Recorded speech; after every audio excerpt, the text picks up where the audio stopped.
whether you probably didn't get any paperwork. Come up here to the front in the middle here. From at least October of 2022 until August 11th of 2023, you wouldn't have known about anything because you quit going to probation. You were an absconder. And the only reason we found you is because you were arrested in Houston for aggravated assault with a deadly weapon.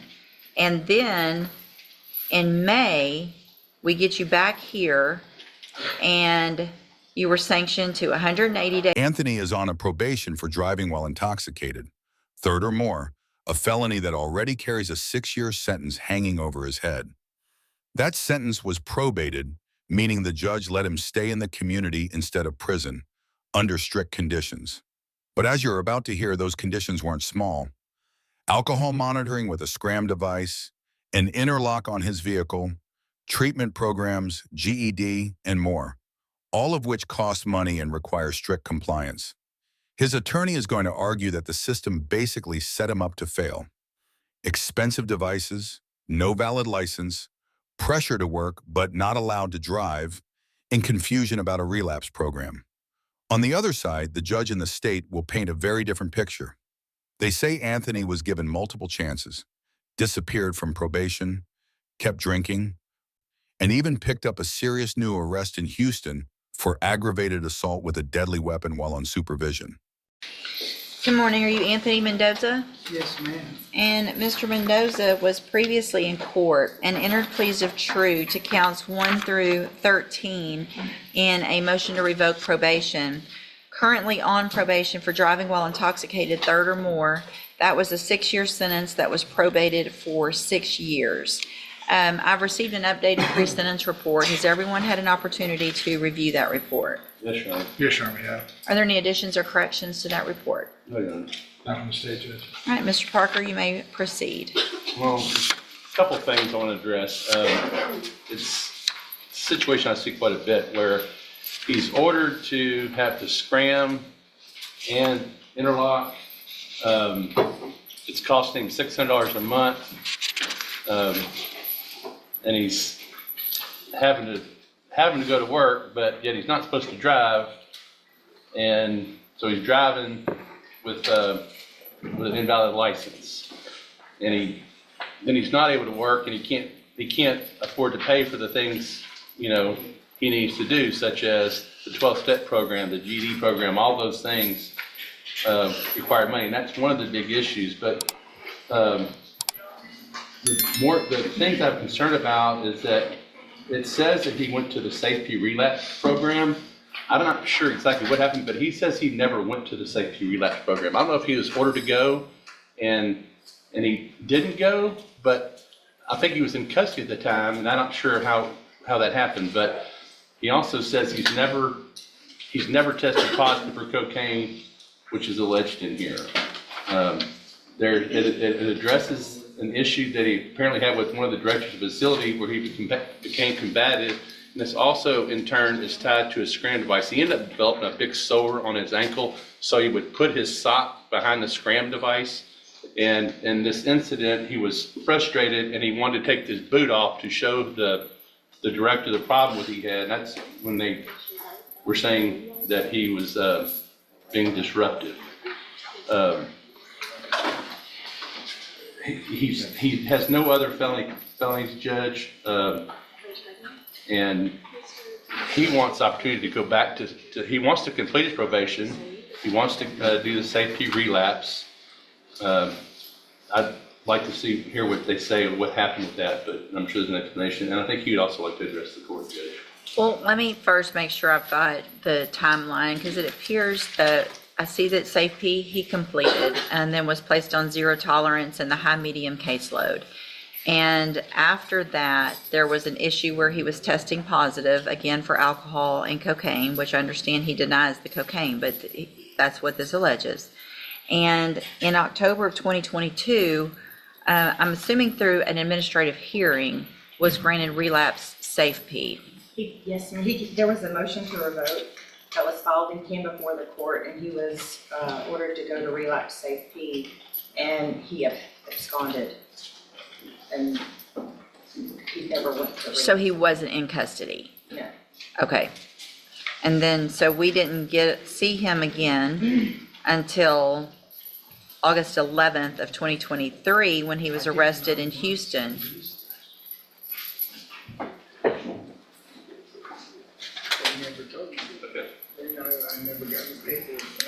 So here's the thing. Whether you probably didn't get any paperwork, come up here to the front, in the middle here. From at least October of 2022 until August 11th of 2023, you wouldn't have known about anything because you quit going to probation. You were an absconder. And the only reason we found you is because you were arrested in Houston for aggravated assault with a deadly weapon. And then in May, we get you back here and you were sanctioned to 180 days. This is a critical turning point in the hearing. The judge isn't just talking about missed appointments. She's using a powerful legal label, absconder. That means Anthony didn't simply slip up. He essentially disappeared from probation, stopped reporting, and only re-entered the system because he was arrested in Houston on a new case, aggravated assault with a deadly weapon. For someone already on felony DWI probation with 6 years over his head, that is about as serious as it gets.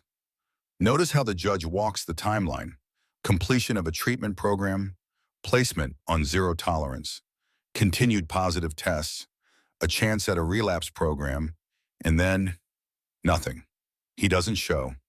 No custody excuse, no misunderstanding on dates, just gone until he's picked up in another county. From a judge's perspective, this isn't just about addiction anymore. It's about accountability and public safety. Days in jail. So this is the third time, it looks like to me, that you would have been given an opportunity to remain on probation.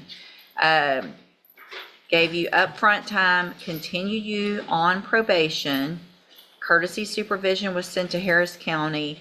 And then we have the SCRAM device issues still, alcohol violations, interlock violations, aggressive behavior, ongoing alcohol use. So if you didn't do the relapse safety, it's not anyone's fault other than your own, because if you didn't know about it, it's because you weren't going to probation. Mr. Nichols? Judge, I think it's pretty clear. He was put on zero tolerance a couple of years ago, and here we are on the second time. Third. Multiple times. Yeah. And I don't know what else we could do. So obviously I agree with the probation department's recommendation for revocation. I think he's had more than enough chances, Judge. In fact, there's just one thing I want to make the court aware of. If I can call Ms. Martinez real Yeah, quick. sure. Ms. Martinez, would you please raise your right hand? Do you swear or affirm the testimony you're going to give in this hearing will be the truth, the whole truth, and nothing but the truth, so help you God? Thank you. Go ahead. Ms. Martinez, you were supervising, Mr. Mendoza was on Harris County supervision, correct? Yes, sir. And you were back in October when he started having these violations and the warrant was issued. Did you advise him to turn himself in? Yes. And what was his response to you? He had responded with an email that said, "Ha." That was his only reply to you? Did I ask you to print me out a copy of that? Yes. Showing you what I marked as Exhibit 1 for purposes of this hearing. Is this a copy of the email with his reply to you? Yes. Tender to the defense attorney, Your Honor. Tender to the court. For purposes of this hearing, I offer State's Exhibit 1. It's admitted. And is that pretty consistent with his level of cooperation and attempts to prevent probation while he's been supervised? Yes, sir. No other questions, Your Honor. All right, any questions? That single word, or really, those two little line letters, ha, might be one of the most damaging pieces of evidence in this entire hearing. And it's not about drugs or alcohol at all. It's about attitude. When his probation officer tells him there's a warrant and advises him to turn himself in, his only written response is basically a laugh. In a courtroom, that doesn't read as stress or humor. It reads as disrespect and defiance. Think about what the judge is seeing: a man already on thin ice with prior violations, a serious new charge, and now proof that when warned about a warrant, he doesn't say, "What can I do?" or "I'll come in." He just writes "ha" and disappears. You can almost feel the judge and prosecutor using that email as a snapshot of his entire supervision: minimal cooperation, poor communication, and zero urgency. If you've ever wondered whether texts and emails to probation or the court matter, they absolutely do. In a revocation hearing like this, they don't just look at the violations, they look at your effort and your attitude. Do you think this was just frustration taken out of context? Or does it show exactly why the system is done giving him chances? Drop your take below. Is this the moment he lost the judge for good? Questions? Just a couple. I want to clarify on the relapse program. You said y'all came to court on motion to revoke. Is that my understanding? Yes, And so the safety relapse was ordered by Judge West, yes. and he was here. The defendant was here. Mr. Mendoza was here that time. Yes, sir. Well, wouldn't he have been taken into custody? Let me make sure, because I wasn't supervising. Okay. It looks like the hearing was completed over the phone. Okay, wait, he wasn't on here. It was over the phone with the supervisor at that time. Due to him residing in Houston, he reported he had a lack of transportation to report back to the hearing at that time because he had tested positive for alcohol and cocaine. The supervisor had recommended complete relapse safety and issue a warrant for his arrest. So he was made aware at that time that he was going to have a warrant and we were requesting relapse safety. I have no further questions of her, Judge. Right, anything I have no else? other questions for Ms. Your Honor. Martinez. Thank you, Ms. Martinez. I think he wanted to address the court, but we never did because we Sure. talked with her. Go ahead. Would you like to tell the court? Do you want to tell the court? Y'all saying I went to safety twice, I never went. Nobody's saying you went to safety twice. We're saying you went to You're saying safety. I'm Hold on, absconding? don't, listen. I'm gonna let you talk, but don't talk over me. We're saying that you went to safety and then that you were ordered to go to the safety relapse, but you never came and turned yourself in after that phone call where you were told that there was to be a warrant for your arrest. So no, you never went to safety relapse. Go ahead. She said I was supposed to turn myself in. That was after I did the 9 months where the felony assault got dropped to a misdemeanor terrorist threat. Mm-hmm. So when I was here, y'all let me out. And then I was trying to work and they kept saying that I was messing with the SCRAM device. Okay, So I was actually at work when she sent me the message to my phone. And I was trying to work and trying to pay, for the devices and stuff, since they were violating me for operating my truck without court permission. mm-hmm, So that's when I just didn't turn myself in. right. So did you respond? Is that email, that was Yes, what, ma'am. that's what you thought about all that? Yes, ma'am, I did actually say that. You thought that was funny? It's because I was agitated and I was taking lunch at work, and I was trying to, do things, trying to make money to take the classes, but with being on the SCRAM device. Well, you had money to buy alcohol. You hadn't, because you kept drinking, because you kept messing, Mr. Mendoza, you have been given so many opportunities on this probation, and I understand that those things are expensive. However, if you had at any time stopped testing positive and having blood alcohol readings that were positive on those things, then you could have eventually gotten off of those. I don't keep people on those for very long, but the reason we had to keep doing it for you is because you kept drinking. You kept messing up. And so you don't get to say, I kept messing up. Seriously, you got the initial probation in 2021. You got you got SafeP, You got some upfront time because of the Harris County issue, didn't revoke you, haven't revoked you, 3 times haven't revoked you. And here we are with all of these violations. Through the TDCJ program, I was doing what I needed. The only time I had issues when I had the foot problem that I got from the halfway house. That's the only reason they said I absconded from the TDCJ program. Okay. I've actually done well through the program, through with the supervision. The only time I messed up is when they stopped supervising me and made me go do these things by myself. Well, I mean, how old are you? How old are you? I'm 43. 43 years old. And I have no felonies on my record except for this. That doesn't mean anything. You have this felony and you have 6 years hanging over your head. And you've been given all the tools. You went to safety. You got aftercare. At some point, you have to take those tools and do for yourself and not come in and say, well, they made me do it for myself, so it's somebody else's fault that I kept drinking. We gave you the tools. If I can go We're done. through At this, another we're done. safety again, No, we're done. let me kiss my At the- ass.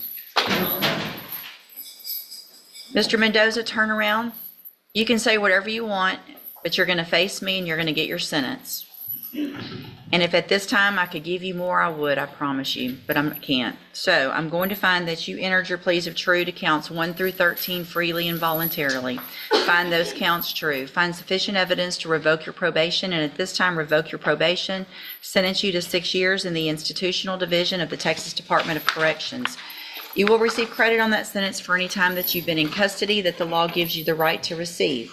I'm going to hand you a certification of your right to appeal. This was not an agreement, so you do have some rights to appeal. Y'all need to sign that before you leave right now. You need to sign that you're getting a copy of it, and then we'll give you your copy, and then when you're done with that, you can go back with the bailiff.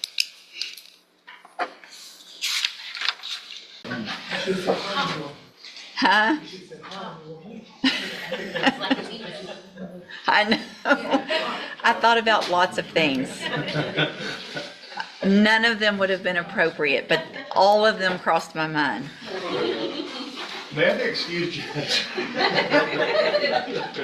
Yes, it's probably a good thing, Mr. Parker. Okay. I just don't even know where to go next. So let's break down exactly what just happened. Anthony Mendoza started this journey with a 6-year felony DWI sentence, probated so he could stay out of prison as long as he followed strict rules: treatment, monitoring, zero alcohol, and compliance with probation. Along the way, he completed a SFPF-type program, but then came positive tests for alcohol and alleged cocaine, SCRAM and interlock violations, aggressive behavior, and ultimately disappearing from supervision altogether. While out of contact, he was arrested in Houston for aggravated assault with a deadly weapon. And when told to turn himself in, his only email response was, "Ha." In this hearing, you watched his lawyer argue financial hardship, medical issues, and confusion about the relapse program. You watched the judge methodically walk through the timeline of chances: initial probation, treatment, upfront jail time, courtesy supervision in another county, multiple violations, and still no revocation until today. In the judge's eyes, this wasn't about one bad test.